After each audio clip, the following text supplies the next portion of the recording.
Back here on NFL Live, the Seahawks facing the 49ers on Sunday. Couple major injury questions there. So, Jeff Darlington, what can you tell us about Geno Smith?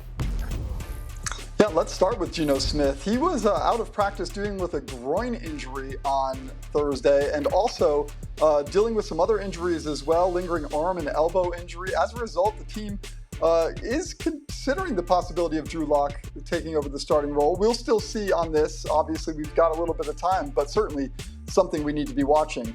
Also, in the backfield, I mean, the injuries are definitely stacking up for the Seahawks here. Both of their top running backs, Kenneth Walker and Zach Charbonnet, dealing with injuries as well. Walker with the oblique injury, Charbonnet dealing with the knee injury.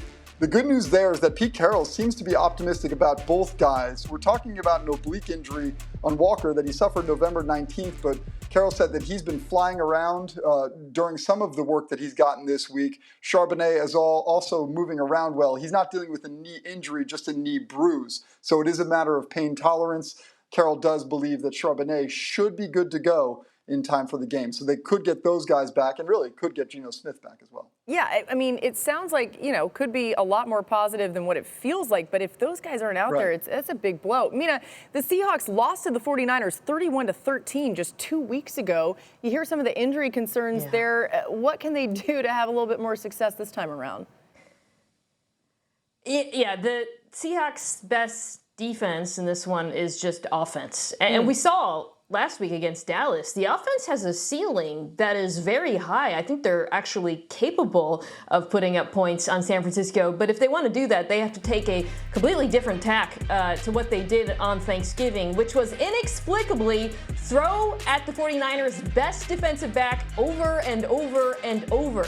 Charvarius Ward was targeted as the nearest defender in this game 11 times, which is more than all the other cornerbacks combined. No other cornerback was targeted 4 times or more, and he completely blanked DK Metcalf. Now, I understand Metcalf is your wide receiver one. I think we really saw that on Thanksgiving. He was fantastic. But Ryan, to me, the strength of this Seattle offense is there are a lot of pass-catching options. Jackson Smith-Njigba has been playing really well as of late. You got Tyler Lockett. You got the tight ends. The way to beat the Niners is not to force low percentage throws down the sideline at Charvarius Ward. It's to spread the ball out and get it out quickly. If they do that, I think this offense can have some success.